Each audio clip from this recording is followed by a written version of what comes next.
The air in the small village was thick with despair. The epidemic had claimed lives and livelihoods, leaving behind a trail of hunger and misery. Ravi, a once strong and hard-working man, now lay weak with fever. His wife, Meera, and their 2 young children huddled in their dimly lit shack, their stomachs gnawing with hunger. Ravi knew he had to do something.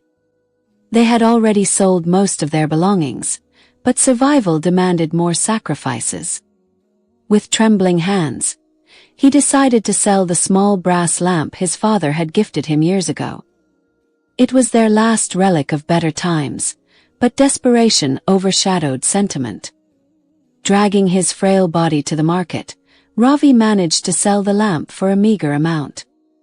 On his way back, he saw an elderly beggar sitting on the roadside, shivering in the cold and clutching his empty stomach.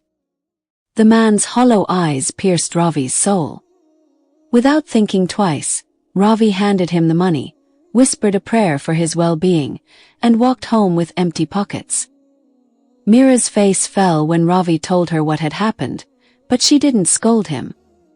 She understood his heart. His kindness had always been both his strength and his weakness.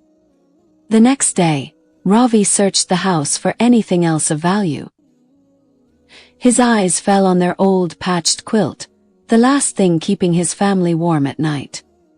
With a heavy heart, he took it to the market and sold it.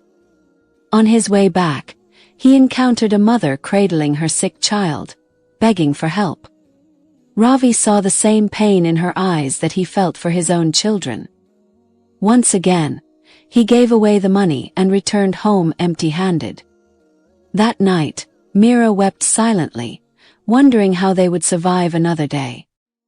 The children, too young to understand, clung to her, asking when they would eat. Ravi could only bow his head and pray. But just as despair threatened to consume them, there was a knock at the door. Ravi opened it to find a group of villagers standing outside, holding baskets of food, blankets, and medicines. One of the villagers, a man Ravi had once helped long ago, stepped forward. "We heard about your kindness," the man said. "You gave away what little you had to help others, even when you had nothing yourself. We cannot let a man with such a noble heart suffer." Overwhelmed, Ravi and Meera thanked them profusely. That night, their family ate a full meal for the first time in weeks. They sat together, holding hands, and thanked God for the miracle that had come their way. Kindness and selflessness are never wasted.